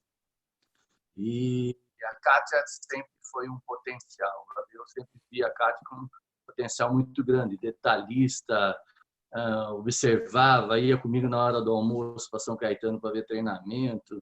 Então, eu apostei todas as fichas na Kátia e naquele momento também foi um salto de qualidade para o Centro Olímpico, além de abraçar a causa dela, né, porque é sempre uma causa, né, que era para o basquete, que a gente tinha que apoiar, como nós fizemos, e depois a continuidade do Centro Olímpico com várias gerações que reverteram em grandes jogadoras para as novas seleções. Então, Kátia, primeiro, parabéns pela sua apresentação. Eu adorei te ver, né? Porque só vejo agora você é mãe 3 vezes, também tá forçando. Acabou, hein? Né? Agora acabou. Mas eu, assim, ao mesmo tempo que eu dei o depoimento, que eu acho que você é uma das grandes técnicas das categorias de base, principalmente por ser muito detalhistas. E isso eu sempre falei para você. E a gente se deu muito bem, porque eu gosto de basquete e gosto de ver pessoas, como eu penso no Cristiano também, que eu gosto muito do Cristiano, mesma linha de trabalho, muito detalhista, se importa não só com a jogadora, mas com o ser humano, e isso para mim é muito diferenciado. Mas você falou muito de fundamentos individuais, muito de trabalho individual, pé. Eu acho que o basquete se ensina pelo pé, não pela mão. Você foi muito dentro do que eu penso também, graças a Deus. Mas eu penso o seguinte, quando que você... Agora é a pergunta, né? Eu senti esse problema quando eu fui agora, retornei ao Veracruz, depois me afastei novamente. Você coloca o fundamento no jogo, por exemplo, no 3-3, né? Quando que você coloca, a partir de que faixa etária? Porque eu vi o Demetrios falando o pick and roll a partir de 15 anos, o para servir a partir de tanto, o corta-luz indireto a partir de tanto, corta-luz direto. E eu senti muito o problema do entendimento do jogo. Ou seja, eles entendem, o fundamento individual é fantástico, mas quando se coloca o fundamento do jogo, o fundamento individual com o jogo. Mais uma vez, parabéns. Espero que você brilhe muito rápido e retorne muito rápido para a quadra aí. Tá. Primeiro, obrigada pelas palavras. Assim, o que eu ensinei tem um pouco de você nisso, com certeza, porque eu te acompanhava mesmo, eu ia, né, ia assistir seus treinos, você estava com a equipe de São Caetano, tudo. A questão do Centro Olímpico, acho que é legal ressaltar que eu tive problema de quadra, eu trabalhei montei o primeiro time no Círculo, é uma equipe que eu trabalhava com masculino e o diretor pediu para eu montar um feminino, começou com uma brincadeira, começou a crescer, a gente perdeu espaço, né? Mesmo sendo campeã, eu melhor técnica, Tatiane melhor jogadora. Aí a gente recorreu a Paula, porque sabia que a Paula estava lá no Centro Olímpico, e o Centro Olímpico nem disputava a federação, e em troca de me dar a quadra para eu treinar meu time, eu dei uma categoria anterior para reativar a equipe do Centro Olímpico, que depois revelou várias atletas também, e aí está até hoje jogando. E foi aí que eu tive contato com você, graças a Deus, e poder aprender com você foi muito bom. Sobre a sua pergunta, você fala quando é que eu uso o pick and roll, por exemplo. Eu não gosto muito de falar de idade, né? Porque, assim, às vezes você tem um grupo que ele evolui muito rápido. Então, a primeira ação do jogo que eu faço é jogar no passar e ir da ISEG, né? Uns falam da ISEG, outros falam passar e ir. Então, para o atleta aprender a se mexer, entrar para a bola, sempre buscando a cesta, né? E ocupando os espaços. A partir do momento que eu vejo que ela já entendeu, né? Que quando uma sai, a outra preenche o espaço, que ela joga tendo a bola como referência, eu vou incluir o corta-luz indireto, né? Porque ela precisa também entender no corta-luz indireto, quando ela vai lá fazer o corta-luz, para onde que ela gira, né? Quando gira, que espaço que ela ocupa, né? Quem fez o corta-luz vai para onde? Quem recebeu o corta-luz vai para onde? Então, eu trabalho bastante o corta-luz indireto. Quando elas também já começam a entender nessa troca de se posicionar, aí eu uso o corta-luz direto, que é o corta-luz na bola. Até eu uso o termo corta-luz, porque às vezes alguns usam bloqueio direto, mas a gente tem a ação do bloqueio no jogo. Aí quando você começa a ensinar, você fala, olha o bloqueio, ela não sabe se você está falando se foi o bloqueio de rebote ou se foi o bloqueio na bola, então eu uso mais o termo corta-luz inicialmente. E aí eu uso o corta-luz direto após elas terem caminhado pelo conteúdo do fundamento do corta-luz indireto. O corta-luz direto é um elemento da ação tática, né? Mas eu também trabalho ela buscando a cesta. Eu ainda não dou os outros recursos que tem várias nomenclaturas agora, né? Que na verdade não deixa de ser corta-luz direto. Então, é nessa sequência. Eu não tenho uma idade, não, mas eu tenho essa sequência. O que eu não faço é antes dos 12 anos, antes da primeira categoria de competição, né? Isso não, a não ser que a criança, o atleta, já jogue nessa categoria e tenha condições de receber essa informação. Não sei se eu respondi, se... Não, foi ótimo, Kátia. É justamente isso que você falou. Depende da maturidade da atleta e não do que acontece. Eu vejo isso... Eu senti isso porque muitos jogavam jogo livre, você tem conhecimento. E a maior dificuldade quando você vai para torneios internacionais é no jogo de 5 contra 5, que o brasileiro sofre e tem muita dificuldade de como jogar na situação de 5 contra 5. Então, obrigado da sua resposta, parabéns pela sua apresentação. Cuida bem dos filhinhos, né? Tá bom? Tá. Deus aí, e um prazer muito grande falar com você. Parabéns mais uma vez. O prazer é tudo meu, né? Só para complementar aí, Eu uso Passari, mas é cheio de conceitos, né? Para a atleta saber para onde ela corre, para onde ela vai, eu tenho que ter alguns conceitos, né? Porque daí, se a gente não dá conceito, deixar livre, é um bate-cabeça, né? Então, por que que eu vou correr para a zona morta? Qual é a minha referência? Então, a gente vai usando isso para conduzir ela para o jogo do 5 contra 5 na base. Beijo. Obrigada, Borracha. Obrigado, Borracha. Ó, e antes que outras pessoas que vão fazer as perguntas reclamem, eu dei um tempo extra para o Borracha, sim, porque ele é um dos mentores da Kátia. Então, tem preferência para o Borracha? Hoje teve. Tá? Então, vou pedir para os próximos serem só um pouco mais breves, porque a gente está ao vivo no Facebook. E aí, o próximo aqui é a Luciana. Ô, Léo, Oi. tem outros mentores na sala, por exemplo, o Diego é muito meu amigo. Mas eu já mandei mensagem para o Diego para ele ser mais breve que o Borracha. E ele me ajudou Antiguidade é posto. Antiguidade é posto. Ele tem que entender que tem hierarquia. Tô brincando. Eu não consegui ver todo mundo que está na sala, mas, por exemplo, não sei, porque agora que eu estou olhando a tela aqui, então nem sei quem entrou, quem não entrou, mas agora eu vi a foto do Diego aqui, você falou, não, tem a Manu que é minha amiga, cadê? Obrigada pela presença. Vamos rodar. Vamos embora. Luciana da FRJ, boa noite.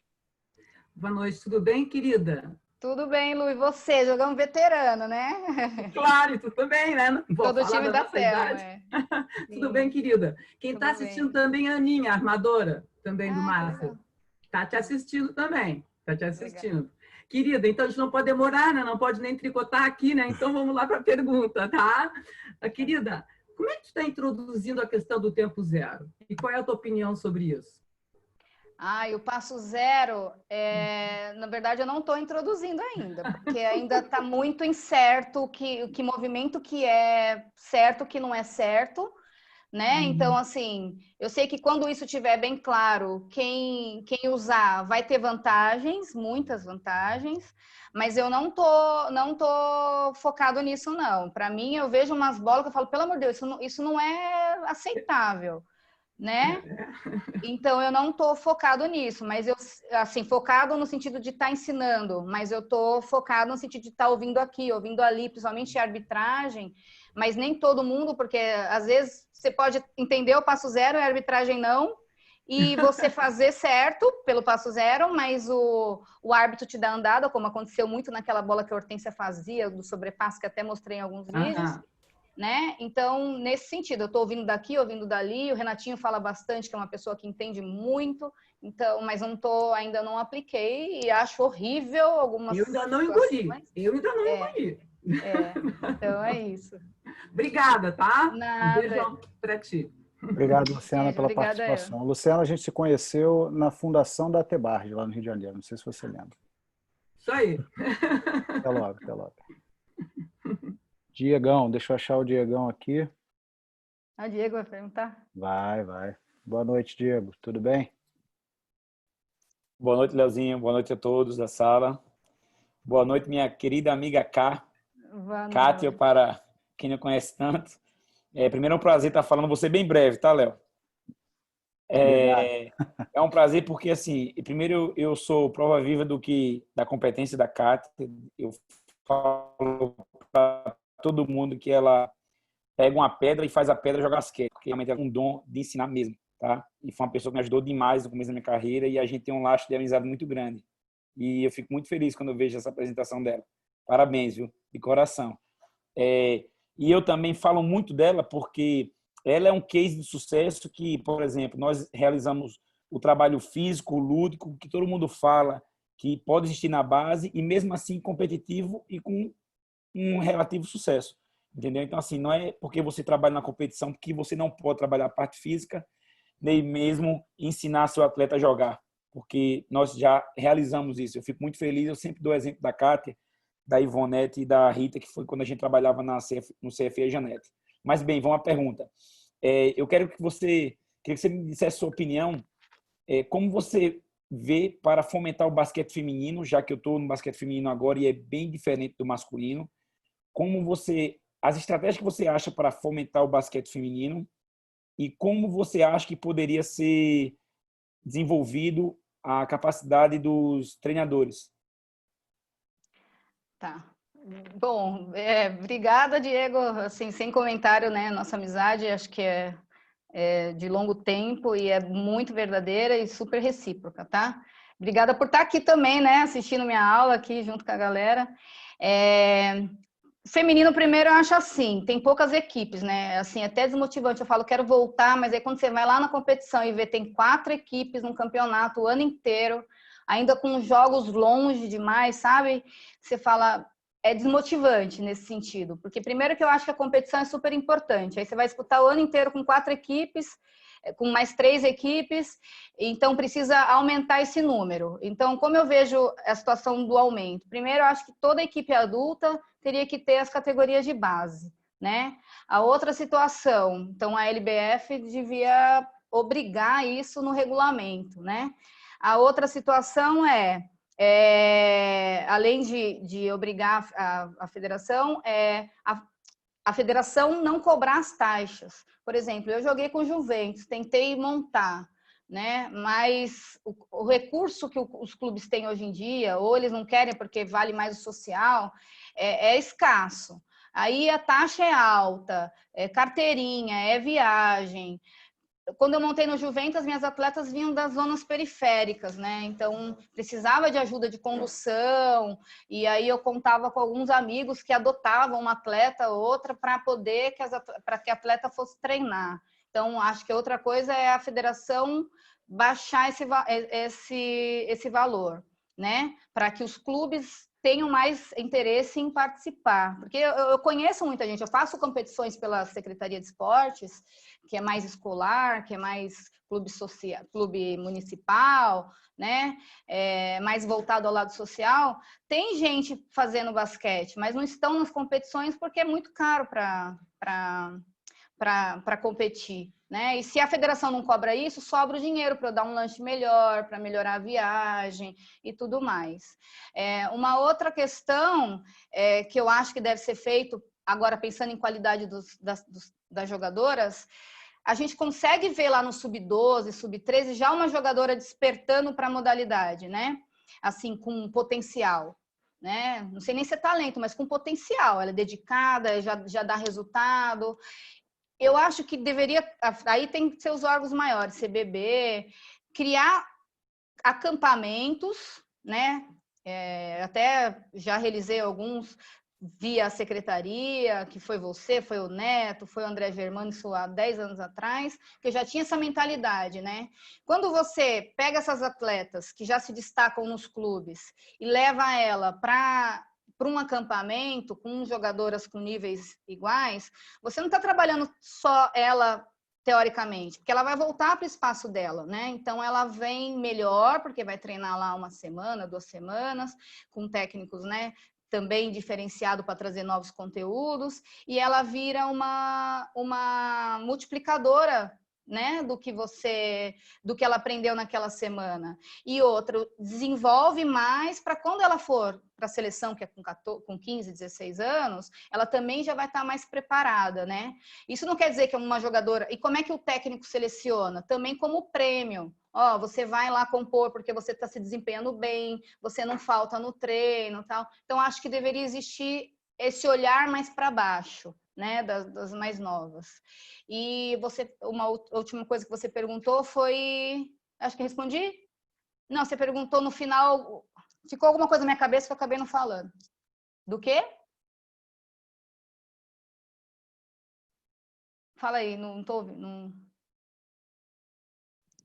Era como desenvolver os técnicos, era isso mesmo. Os técnicos também levaria para esses acampamentos, porque daí ele vai lá participar, vai ver, não vai ser só uma clínica que ele... Porque assim, hoje eu explanei, mas tentei passar mais ou menos como eu trabalho, mas obviamente que na prática vou conseguir passar muito mais. Então, se levar os técnicos também, e como um prêmio também, você está vindo porque você está trabalhando com basquete feminino, você também está apresentando um resultado, vamos criar uma metodologia de trabalho, né, uma filosofia de trabalho. Então, faria isso. Não sei se eu respondi, né? Muito bom. Parabéns. Show de bola. Tá. Obrigado. Obrigada por tudo. Tchau. Valeu, Diego. Um abraço. Marival, me desculpa, era você antes do Diego. Eu que me perdi na ordem aqui. Eu vi, mas eu falei, será que desistiu? Foi culpa minha. Ficou muito entusiasmado. Tá entusiasmado? Que bom! Cadê o Marival? Tô vendo? Eu. Aqui. Tudo bem, Kátia? Tudo, e você? Tá meio baixo, Marival. Você pode falar um pouquinho mais alto? Prazer conhecê-la, pelo menos virtualmente. Prazer, tudo bem, obrigado. Acompanha bastante você. Com relação ao que a Luciana falou do passo zero, é muito complicado realmente, e eu vejo que alguns movimentos que foram feitos, que você mostrou ali, já é considerado como andada, né? Aquelas duas passadas juntas, com o mesmo passo. Percebi, você falou que você consegue trabalhar a mesma coisa com o masculino e com o feminino com relação ao arremesso? Sim, já finalizou? Na verdade, assim, aqueles exercícios eu estava focado no tempo de reação do atleta receber a bola, ela ir de encontro e executar a parada brusca do arremesso. Então, não era o foco o global do arremesso, era o foco nos componentes dele, né? Então, eu não considero andada nesse sentido, porque eu não estou olhando, não estou tendo esse olhar, estou tendo olhar em cada detalhe do movimento. Sobre o masculino e o feminino, o que eu vejo é só a questão física, né?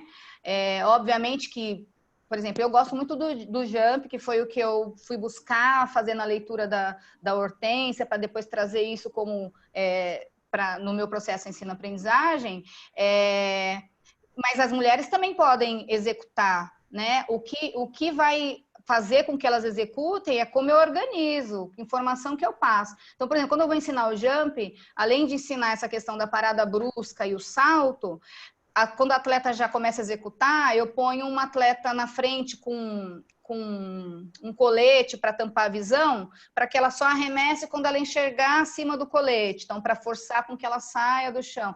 O mesmo caminho para o feminino é o mesmo para o masculino.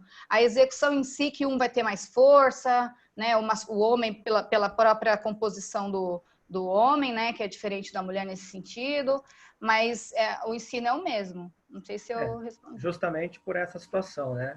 Eu fiquei sabendo com relação à questão da altura da tabela também em São Paulo, achei uma atitude, assim, do meu ponto de vista, que não tem nada a ver, mas, né?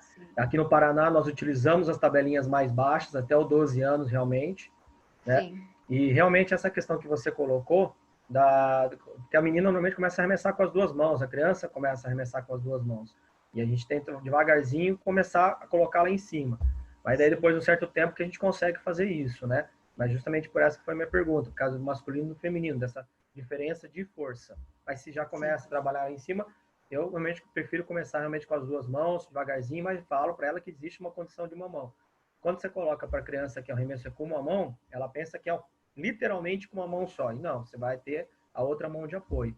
Mas na verdade, eu não deixo arremessar com duas mãos, não. Assim, eu vou dando uma informação já, define mais a sua mão dominante. Porque por mais que a bola saia de baixo, que foi no caso do vídeo do menino que estava aprendendo, está nos primeiros momentos, ele já está, pelo menos, finalizando com a mão dominante. O que eu vou ensinando para ele depois é que quando ele flexiona a perna, ele sobe a bola, né? Para poder estar na altura ideal. Né? E o que você falou agora no final que eu ia pontuar? Marival? Com relação à questão das duas mãos, realmente, de utilizar uma mão só, né? Que as duas... fazer com uma mão só, que é o molde do arremesso. Né? Então, e outra coisa que eu falo, que a mão de apoio não participa do arremesso. Ela é só apoio mesmo. Você faz a pegada da bola, quando você sobe, a mão de apoio não participa, porque senão você não consegue ter um percentual bom de acerto, porque você vai ter duas mãos colocando força. Como é que eu controlo isso? Então, eu já ensino que a mão é só de apoio mesmo.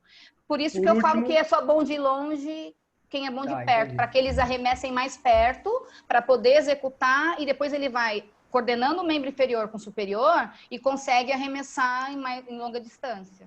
Por último, olhar a bola ou olhar o aro? No quê? Depende Quando do você quê? arremessa, olhar a bola, a trajetória da bola, ou olhar no aro na parte de trás? O que eu aprendi, o que eu repasso, que tem o aro e tem a parte do aro. É para lá que eu foco a minha visão. Né? Na hora para poder ser chuar, né? Porque a maioria dos arremessos tem que ser sem tocar a tabela, a não ser que esteja nas diagonais. Não consigo, aprendi olhando para a bola, a trajetória da bola. Tentei, depois eu... Tranquilo. Obrigado, Kátia. Nada, imagina. Obrigada eu pela pergunta, pela presença, viu? Valeu, Marival, obrigado. Galera, os próximos a perguntar, eu não quero ser chato, mas a gente realmente precisa ser mais objetivo, senão vou ter que interromper vocês, cortar a pergunta. Ou Kátia, infelizmente com você também eu vou ter que pedir para parar um pouquinho o debate, tá bom? Tá bom. Vamos lá, vou para a Michele agora. Michele Mendonça. Oi, boa noite. Olá, Boa Michele, noite, tudo bem? Michele. Boa noite. Só porque é minha vez eu tenho que ser mais rápida? A implicância é contigo. Tá bom. Mas vamos lá, prazer em conhecê-la mais um pouco, Kátia. Parabéns aí pelo seu trabalho. Quando você fala a respeito daqueles trabalhos extras, né, do ótimo é melhor do que o bom porque treinou mais, e você coloca aquela planilhinha, como você faz? Com sub-12, sub-14, você já coloca isso? Ou é depois? Não, no primeiro contato que eu tenho com o atleta, porque assim, o que assusta a criança? É que o basquete ele é difícil de jogar, né? Como eu falei, tem muitos movimentos que não são naturais, não dá para transferir das habilidades, né? Como o handebol, por exemplo, traz a transferência do drible, da habilidade básica. O nosso é diferente, o arremesso ele é construído, ninguém arremessa, a não ser que seja jogador, né? Como eu falei anteriormente. Então, no primeiro momento, eu já mostro para ele, olha, aqui é onde eu quero que você chegue, né? E aí eu construo o nível da habilidade para o estágio dele, né? E aí eu já falo desde o começo. E aí eu vou estimulando ele a treinar extra com brincar com a bola. Então, às vezes eu faço desafio, como eu já fiz muitas vezes, por exemplo, de andar passando a bola no meio das pernas. Então, eu faço eles no primeiro dia que eu vou dar esse desafio e vejo em duplas, eles fazem duplas, e eu vejo quanto que cada um faz. Aí eu falo, daqui 2 semanas, vamos ver o tanto que vocês melhoraram, né? E aí teve época que eu tinha convite do Hop Harry, que eu tinha não sei o quê, e dava para o campeão, né? Que daí eu fazia o reteste, mas isso aí era mais para estimular eles a terem o contato com a bola e se desafiarem e progredirem, né?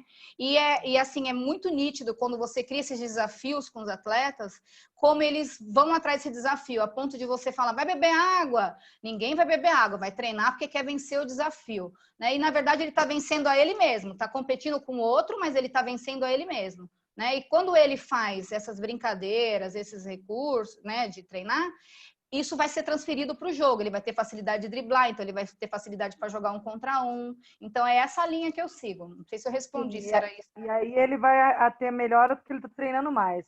Mas assim, quando você coloca aquela planilhinha que você mostrou aí, um exemplo, que tem um número de lugares que eles arremessam, como você coloca eles? Você diz, eu quero tantas séries, e é parado, é em movimento? Como é isso? Ah, entendi.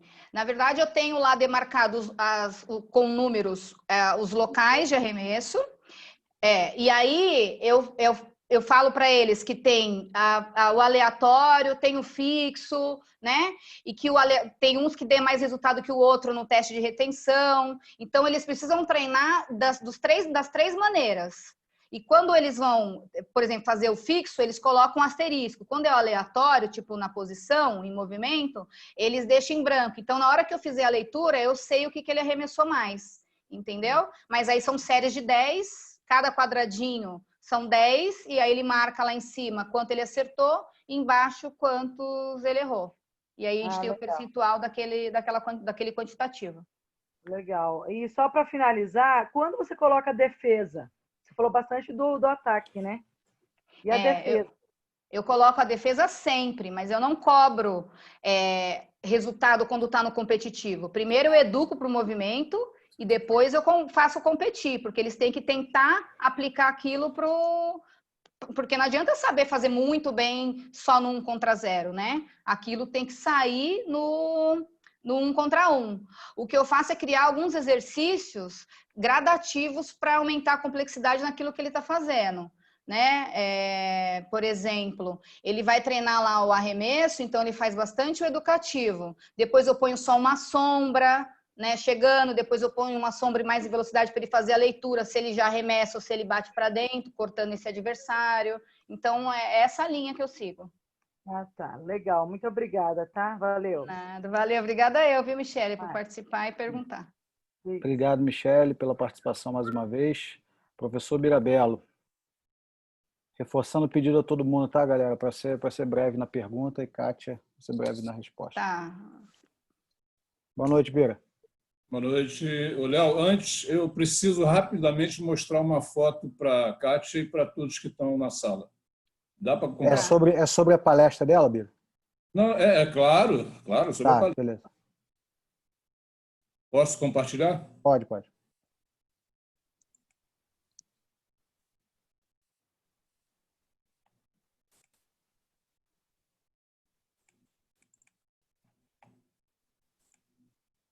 Vocês estão vendo aí? Sim. Sim. Boa noite. Primeiro, Kátia, parabéns pela sua apresentação, muito legal, bem objetiva, com muita progressão pedagógica, bem didática. Isso aqui, Kátia, é um jogo de sub-12 feminino na Espanha, temporada passada. Tá.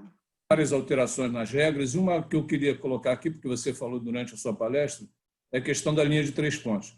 Essa linha de 3 pontos aqui, ó, é a linha de 3 pontos normal, de 6,75 do centro do aro, né? Sim. Nada é muito longe e eles vão fazer o arremesso usando muito mais força do que técnica. Então eles fazem lá uma marcação, está aqui, ó, em vermelho, se você acompanha a professora aí, ó. Essa é a linha de 3 pontos. Essa menina está tentando 3 pontos. No basquete normal, né, com a linha normal de 3 pontos, ela estaria tentando 2 pontos. Aqui ela está tentando 3 pontos. Aqui está tentando 3 pontos. Aqui 3 pontos. Eu queria colocar isso, deixa eu tirar aqui, acabar aqui. Eu queria colocar isso, Kátia, em função de que você colocou 3 pontos, não trabalha com 3 pontos, se eu bem entendi isso. Mas o que acontece é o seguinte, 2 coisas que eu vou colocar. Hoje eu estava lendo uma reportagem que saiu, não me lembro qual foi a mídia, de que a Globo está cancelando a partir do dia 14 os jogos de domingo à tarde, aqueles jogos mostrando campeão da Libertadores, campeão da Libertadores, porque a audiência está um fracasso, total fracasso. Eles estão perdendo para todo mundo em audiência. Então, eles vão voltar a colocar filme, não vão colocar mais esses jogos. Porque o que a TV quer é audiência. O que os esportes têm que brigar é por isso, para ter as quadras lotadas, para ter as quadras cheias. E o feminino, infelizmente, o masculino também está nesse mesmo caminho. Os ginásios estão vazios. Ginásio vazio, eu fui atleta, eu sou técnico, eu sou comentarista, eu estou há 55 anos no basquete. É ruim para todo mundo. Você foi atleta, você foi técnica, você é professora, você sabe disso, todos aqui sabem disso. Então, ginásio vazio é ruim para todo mundo. Não dá audiência e a tendência é que os patrocinadores se afastem, que você não tenha mais mídia. Aí o dia a dia está comprovando isso. A WNBA, desde 2014, vem estudando a questão de abaixar a altura do aro para ter enterrada, porque já em 2014 a média da NBA era de 18 mil pessoas por jogo. A WNBA era de 7 mil. 7 mil é uma média de público espetacular, mas para a WNBA, para as arenas que tem lá, é uma porcaria. Fica vazio e é ruim para todo mundo. Então, a primeira coisa, essa questão dos 3 pontos. O meu pensamento, não tem que eliminar 3 pontos. Mira, desculpa, eu realmente preciso que você faça a pergunta, porque senão a gente vai ficar conversando o mesmo assunto de novo. Vamos voltar para a resenha depois para fazer isso. A pergunta está sendo feita, eu vou finalizar. Você não tirar 3 pontos de um menino de uma menina que na véspera viu jogos com 3 pontos e ele quer fazer 3 pontos também, eu acho uma maldade. E o segundo é a questão de tentar. A FIBA não quer, mas a FIBA aceita mudanças nas regras do jogo, desde que não afetem a estrutura do jogo. A questão dos 3 pontos, abaixar a altura do aro, que foi feita há 2 anos atrás pela LBF, que foi um sucesso tremendo. É esse meu comentário, mas mais uma vez, a minha pergunta também, e mais uma vez, desculpe, Léo, por ocupar o tempo, mais uma vez, parabéns pela apresentação. Tá, muito obrigada, Birabella, por estar assistindo, né, por estar aqui acompanhando, por fazer a pergunta. Talvez eu não tenha sido muito clara. Eu não tiro a linha dos 3, ela está lá. O que eu faço quando o atleta está iniciando, por exemplo, tem vários atletas começando comigo, né, trabalhando comigo, mas tem 1 ou 2 ou 3 que está lá aprendendo agora a ação do arremesso. Para ele eu vou dizer, só é bom de longe, mas só é bom de longe quem é bom de perto. não tem cesta de 3 pontos, para que ele não tenha essa preocupação de fazer. Eu tiro a responsabilidade dele de querer fazer de 3, porque eu sei que ele vai querer fazer de 3, né?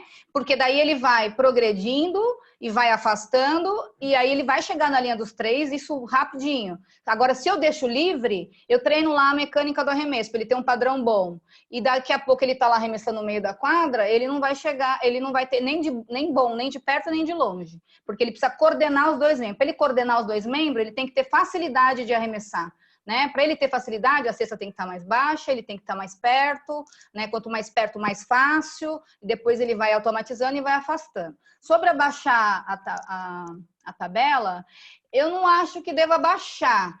Assim, o mini basquete, as categorias de base, ainda que ainda está na fase, não entrou na maturação, né? A gente tem que ter a tabelinha abaixo para poder criar motivação e direcionar. Mas as mais velhas, eu acho que não. Só o peso da bola sendo menor já iguala a menina para o menino, que o problema seria esse, né? O mesmo tamanho da tabela do masculino e tudo mais. Essa é a minha visão. Talvez para campeonato de enterrada, como teve lá do Jogo das Estrelas, mas não como regra fixa, nesse sentido.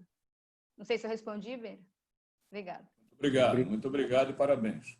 Obrigada. Valeu, Beira. Obrigado pela participação mais uma vez. Manuela Soares é a próxima a perguntar. Deixa eu só achá-la aqui.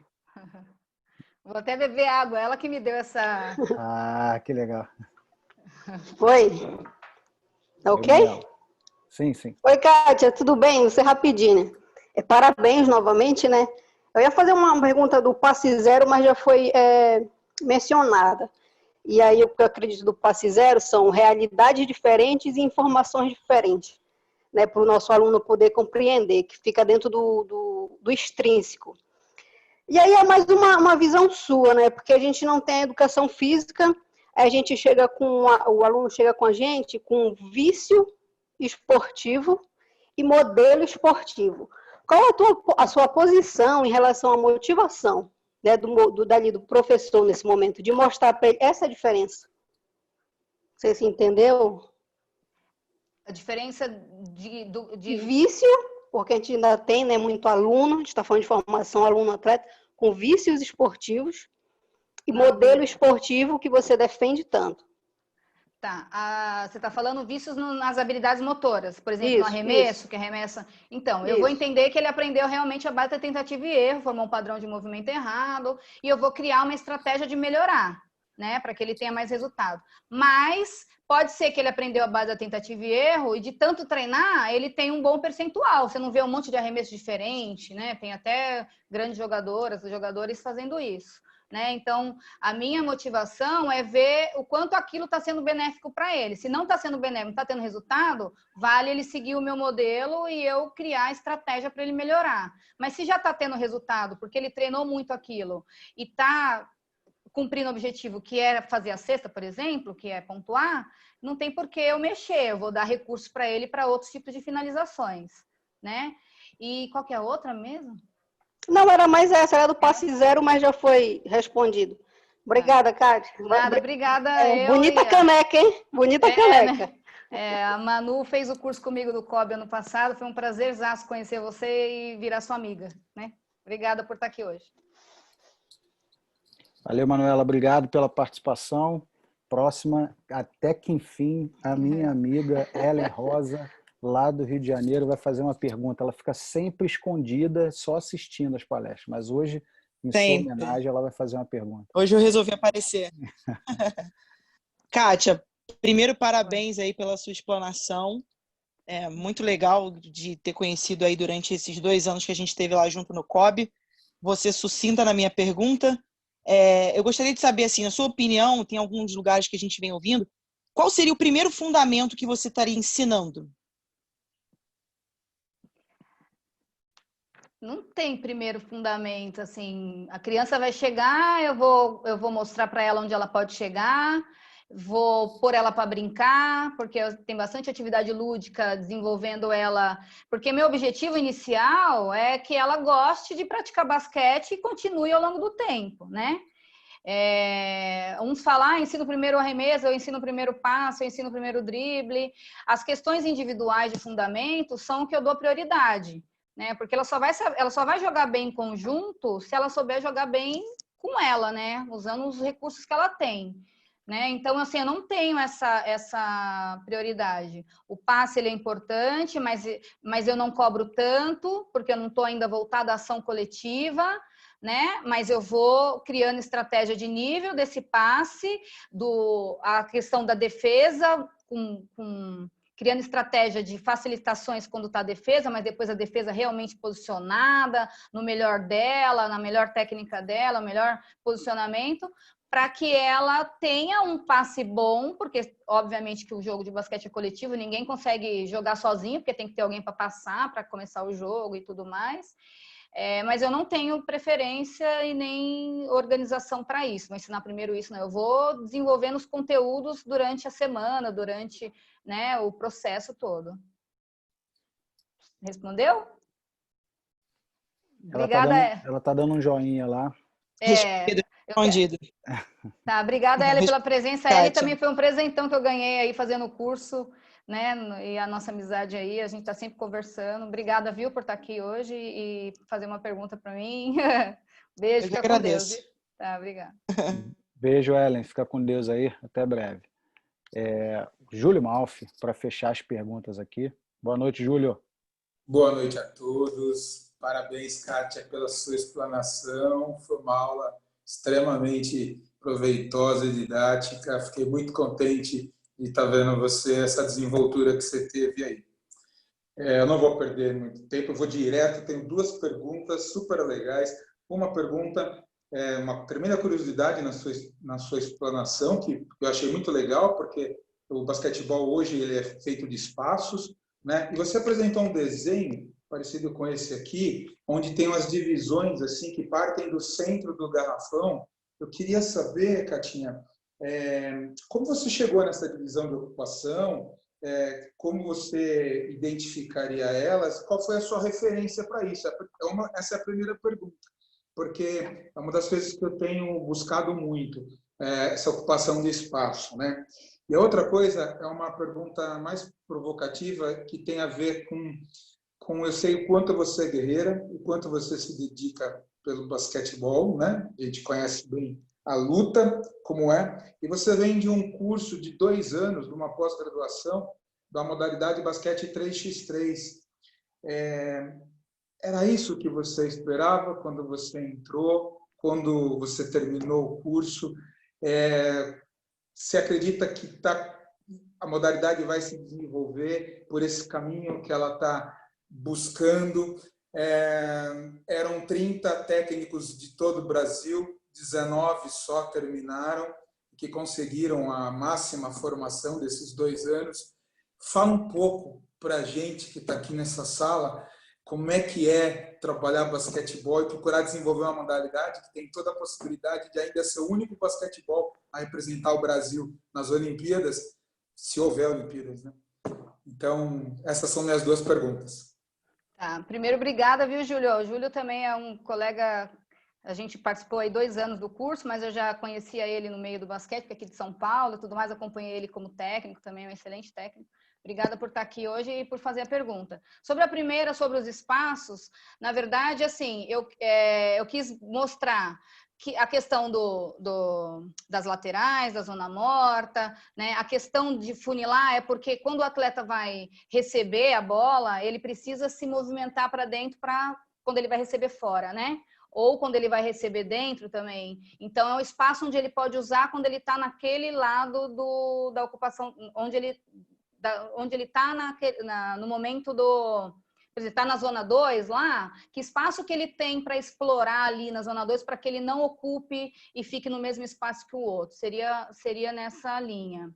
Sobre o curso do COB, primeiro que, assim, foi um ganho tremendo também, porque a gente fez alto rendimento, que tinha linha de 3x3, mas que a gente teve lá de 800 horas, a gente teve, sei lá, nem 100 horas nem 60 horas de 3x3. Então, eu sempre falei desde o começo até de dividir isso com vocês. Foi mais para aprender a área do alto rendimento, que a gente teve acesso à psicologia do esporte, Gotânica era meu sonho conhecer, que é da aprendizagem motora, não tinha tido aula com ele, a gente teve os melhores professores, então eu não me considero do 3x3 porque é um conhecimento que é base para qualquer área que for trabalhar, né? E sobre a modalidade em si, eu também sempre usei do 3x3, principalmente na Secretaria de Esportes, né? Como organizadora de evento, porque ele tem o entretenimento, ele tem música, então ele é atrativo, ele traz público, então acho que isso vai ser um ganho também para quem trabalha com 5 contra 5, vai ser mais gente praticando, né? Mais atleta, e tá nas quadras externas, que tem visibilidade, então vai ter mais criança tendo acesso ao basquete, então esse é um ponto positivo. Para o 3x3 dentro do 5 contra 5, eu sempre utilizei. O que muda as regras específicas, né? E o volume, como é que fala? O que é determinante no jogo, né? Por ser meia quadra e trocar, né? Que componente os componentes físicos são diferentes, mas a modalidade é a mesma, são dribles, são corta-luz, né? Ocupação de espaço. Então, eu sempre usei no 5 contra 5 com mais espaço para as atletas, né? O que mudava valia 2 pontos, valia 3, não tinha check-ball, que é o que tem a regra específica do 3x3, né? Então, acho que vai ser um ganho. Eu acho que só vai melhorar quando sair dessa coisa de rua, de quadra externa, e os clubes começarem a fazer o 3x3 mesmo com competições dentro do próprio clube. Né? Não o atleta, por exemplo, do Pinheiros e jogar o 3x3 aonde ele ocorre, que é uma quadra externa e tudo mais, né? E sim realizar dentro dos clubes. Daí acho que daí os clubes começam a entrar e adotar a modalidade. Ela é mais barata, então eu tenho um carro, eu consigo levar meus jogadores, é mais fácil de conseguir patrocínio, então tem várias coisas que podem e que vai contribuir também para o 3x3. Não sei se eu respondi. Claro, foi ótimo te ouvir. Obrigado. Tá, obrigada, viu, Júlio, por perguntar. Por estar aqui assistindo. Obrigado. Júlio, obrigado pela presença de sempre. Kátia, eu vou encerrando por aqui a transmissão no Facebook. Deixa eu só ver se tem alguma pergunta. Até o momento que eu tinha visto lá, não tinha perguntas, tinha alguns comentários. E continua.